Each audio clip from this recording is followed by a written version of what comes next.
Okay, so may question po ba tayo na pwede natin explain regarding sa problem number 3?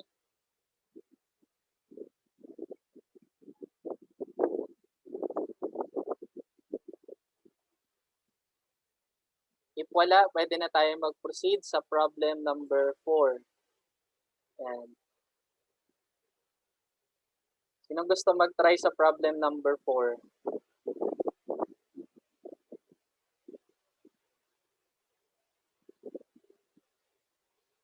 Ano yung pagkakaintindi nyo dito sa shared warrants?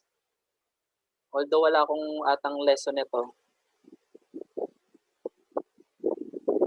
Sino gusto mag-try?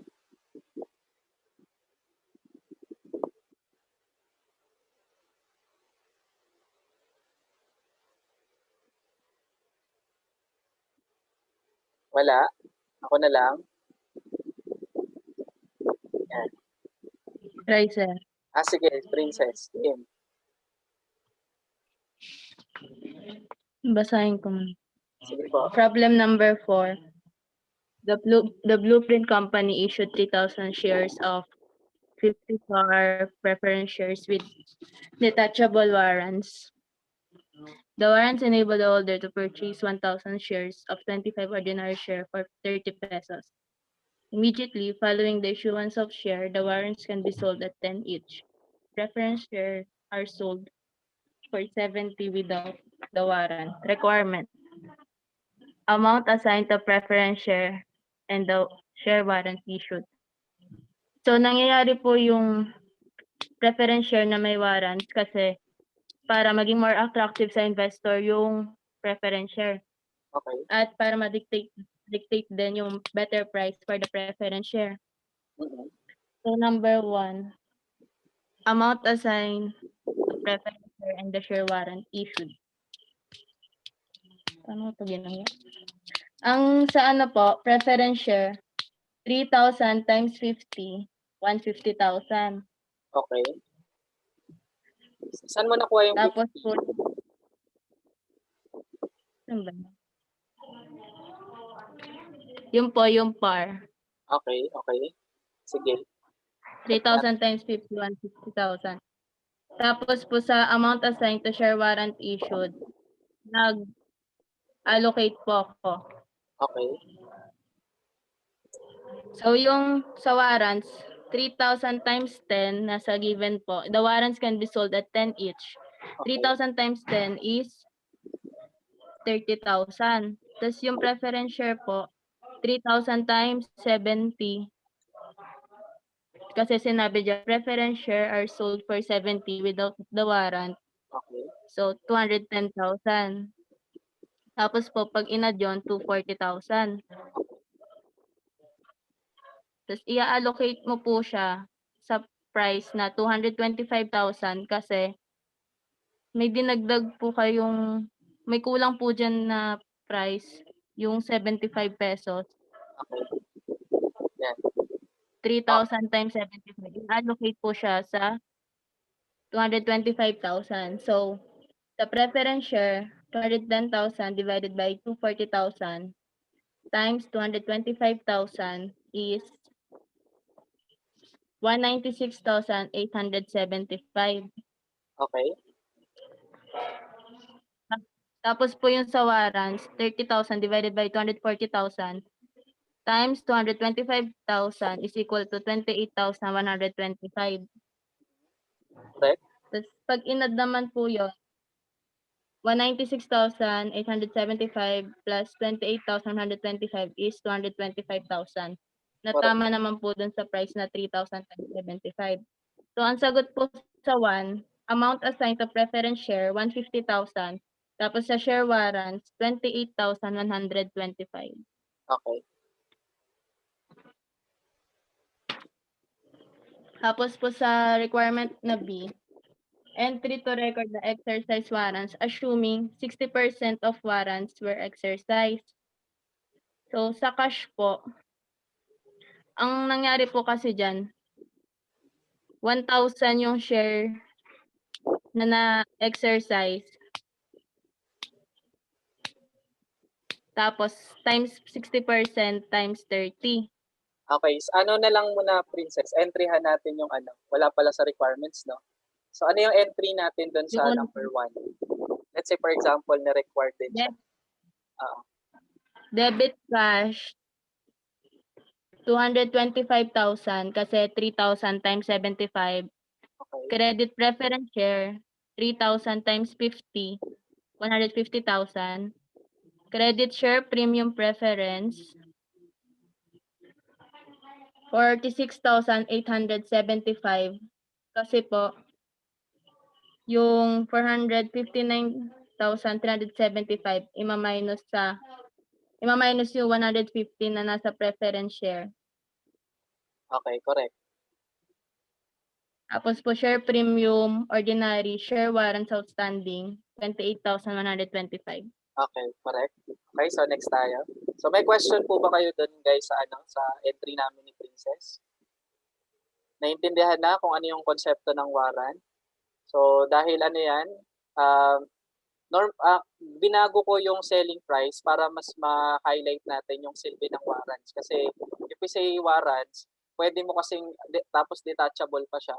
So magiging attractive yung preference share kapag maibibenta siya together with the preference. Kasi pag binenta mo daw yung warrant separately, mabibenta mo siya ng 10 pesos. Tapos yung preference, mabibenta mo siya ng 70. So kapag kinag-combine mo, 80 pesos. Pero kapag binili mo daw siya ng sabay, parang ano, promo, so mabibili mo lang siya ng 75. So, kumbaga, as a way of discount, bili mo siya ng sabay. Kaya nag-allocate tayo doon sa taas ng 20. Inallocate natin. Although yung value ng investment mo ay 240, ang cash out mo lang is 225,000. Kaya nag-arrive tayo doon sa computation, nag-allocate tayo kanina. So, ito yung nagiging bago nating entry. So, as is lang natin yung share premium kasi nag-allocate na tayo sa taas. Then, whatever the remaining amount, ayun lang po yung ilalagay natin sa share warrants na once exercise, i-eliminate natin yung value na yan. Okay? So, next tayo, Princess. Next entry po, to record the exercise warrants assuming 60% of warrants were exercised. So, di ba po 3,000 yung shares, tapos sabi, the warrants enable the holder to purchase 1,000 shares. So, parang nangyayari, every 3 preference share, meron kang makuha ang isang warrant. Okay. Tapos, Or pwede ang rin sabi namang mo, isang warrant, ilang share ang pwede niyang mabili. 3 po. Ayan. So, one warrant is equal to 3 Equal to. shares. Okay, same. So, yung entry po dito, debit cash, 1,000 na enable to purchase times 60% na na-exercise times po sa 30 pesos, Okay. 18,000. Okay. Tapos, debit din po ng share premium ordinary share warrants outstanding. Okay. Yung nasa unang entry po na share warrants, ita-times po yun sa 60% kasi 60% lang yung na-exercise. So, yung sagot, 16,875. Okay. Tapos, credit ordinary share capital, 600 times 25, 15,000. So, kaya siya naging 600 kasi 1,000 times 60%. Okay. And that's po, credit share premium ordinary, 19,875. Answer is correct. Question, guys? Wala naman. Sige, last part tayo, Princess. Requirements po. Yes. Entry to record the expiration of the 40% unexercised warrant. Debit share premium ordinary share warrant outstanding, 11,250. Credit share premium from expired warrants, 11,250. Nakuha po yon. Pwedeng i-minus yung 28,125 minus sa 16,875 o kaya naman 28,125 times 40%. Answer is correct. Diba? So, kung matatandaan nyo, as I mentioned earlier, dahil gain yung nangyari natin, diba? Parang lumalabas, binigyan natin sila ng pagkakataon na makabili ng ordinary shares sa murang halaga, pero hindi nila in-exercise yung rights nila. So, favorable yan on the part of the corporation. So, yung ano niyan, yung effect niyan, dahil nga favorable, sabi ko nga sa inyo, pag favorable, bawal tayo mag-credit ng retained earnings. So kailangan natin mag-create ng another share premium account para lang ma-record natin yung gain on our part. So sa case natin, ang gagamitin naman natin doon ay share premium expired warrant. So yung amount, nasabi na kanina kung paano na-compute. So 11,250 pesos. So very good. Thank you, Princess. So may question ba sa warrant? Or warrants in general? Hindi ko pa na-upload yung video pero upload ko na lang kapag may time na. Anyway, kayang-kaya nyo naman, madali lang naman yan intindihin.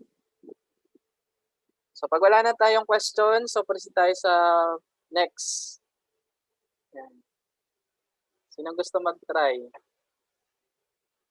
Ito naman share option, di ba? Binibigyan natin ng option si employee na aside sa maging empleyado siya habang buhay, magiging partly owner siya ng kumpanya by way of giving them option to buy a share from the company. So parang share warrants din to, pero ang grantee natin, instead na shareholders ay employee. So normally ay lang naman pinagkaiba ng share warrant at share option. So most of the time, ang grantee ng share option ay mga empleyado, ang grantee ng share warrants ay mga potential shareholders, yung mga existing shareholders natin. Okay? Sige, who wants to try to answer this one? Sir, pa-try. Sige, Harold. Game. Ano po? Bali yung problem, on January 1, 2020, Sing Company established a share option plan for its selected employees. A total of 20,000 option plan were granted. The permit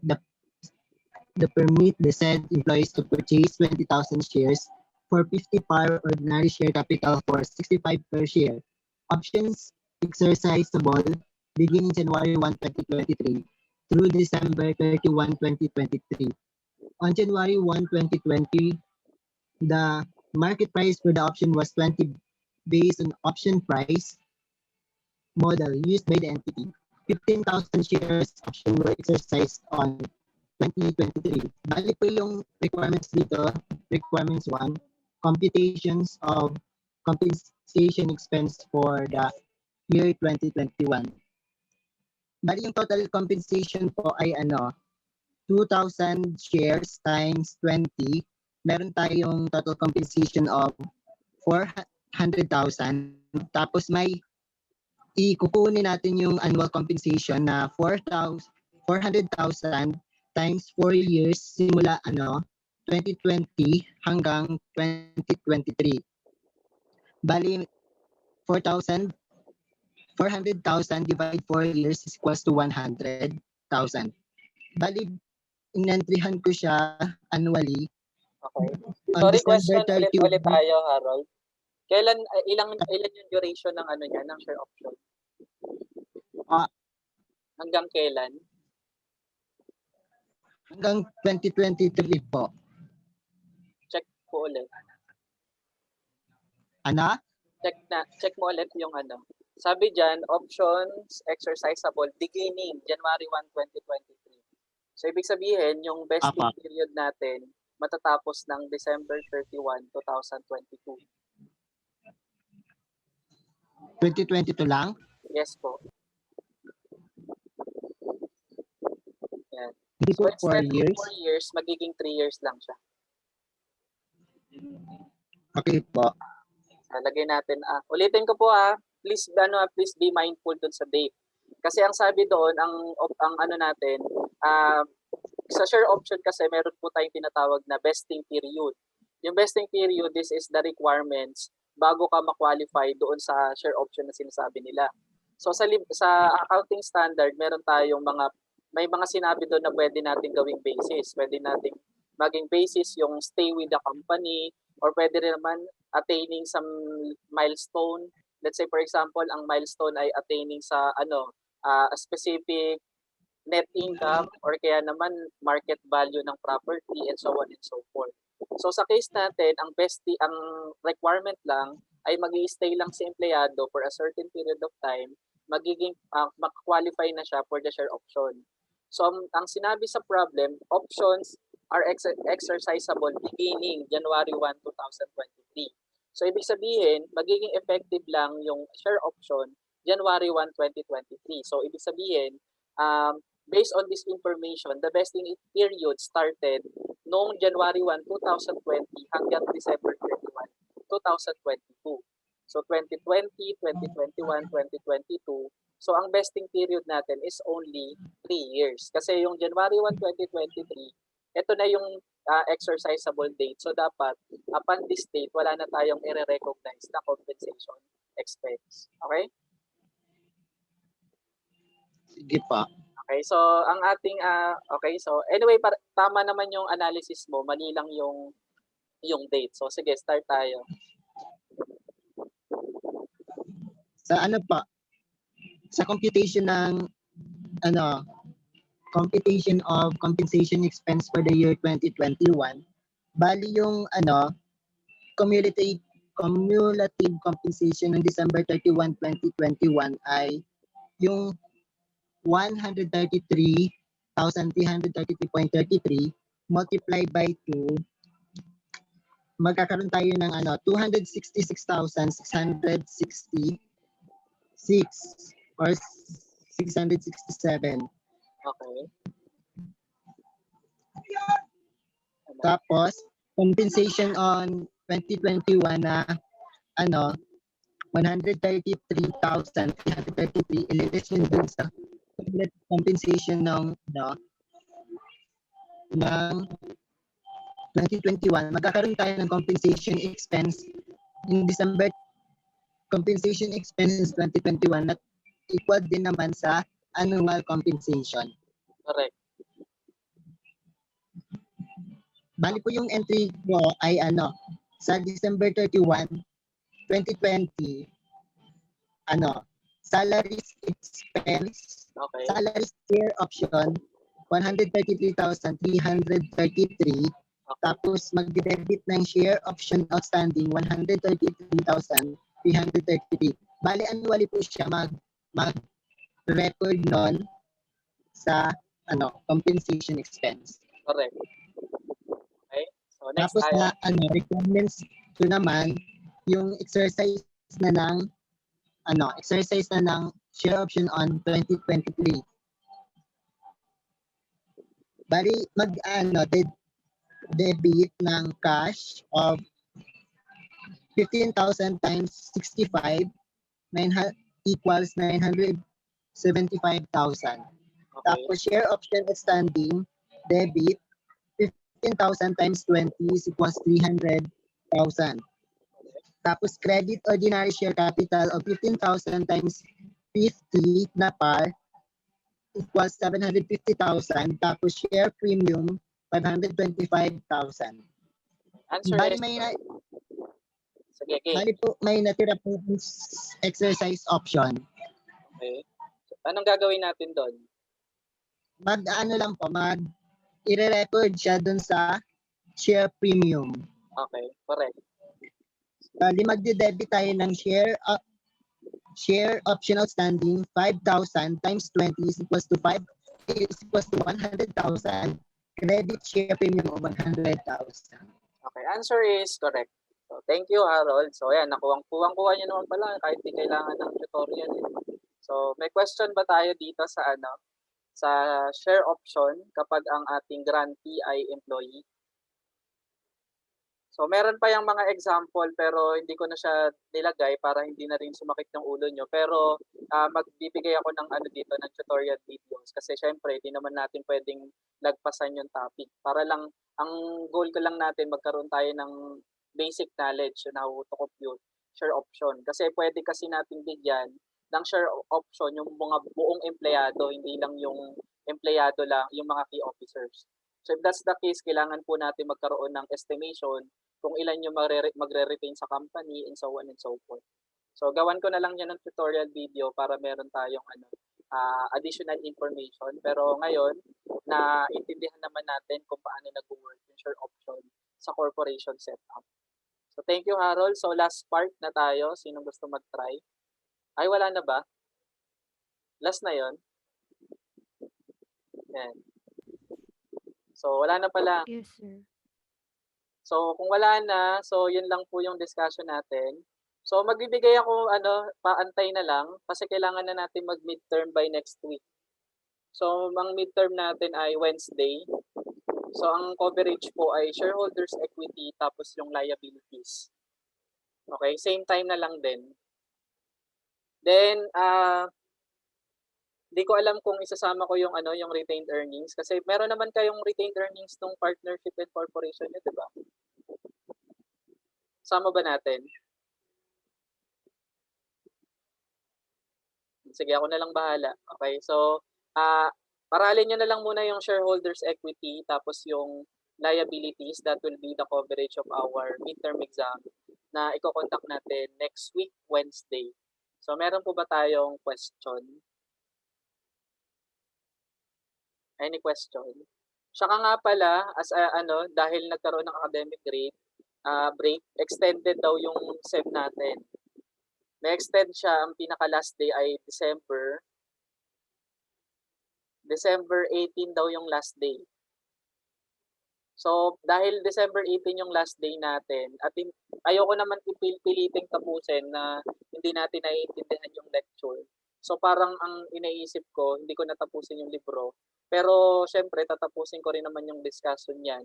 Kasi gumagawa naman tayo ng videos. So, ang gagawin ko na lang po is gagawa tayo ng special group after this SEM. Para lahat ng topic ng intermediate accounting from 1 to 4, magagawa tayo ng, kumbaga, underground lecture na labas na si school, pero tayo-tayo lang. Siyempre, naman yun, free of charge kasi naman to mga lessons na hindi na itapos nung mga prior prop nyo nung intermediate kasi kailangan talagang tapusin yung intermediate kasi ito yung pinaka-foundation nyo sa buong board exam. So, kaya don't worry kung hindi natin to matapos ngayong SEM. Pipilitin natin magkaroon ng separate discussion kahit tapos na yung intermediate accounting. So, hinay-hinay lang tayo kung saan tayo matapos, doon lang muna tayo para for grading purposes. So, meron ba tayong ibang concern? Thanks po, sir. Yan. So, kapag wala na pong concern, ayun lang naman. So, see you next meeting. Reviewin nyo lang yung mga diniscuss natin. So, bye-bye na po. Thank you po. Okay. Sir, may Thank you, tanong sir. po. Ay, sige po. Question. Sige. Sir, about dun sa evaluation dun sa portal, wala pa po. Ano Hindi po pa namin naman ma-access. hanggang December. Hanggang final exam Sige pa po, siya. thank you po. Hindi pa rin nata nila naayos. Sige, thank you din. Bye-bye. Thank you, sir. Thank you po, sir.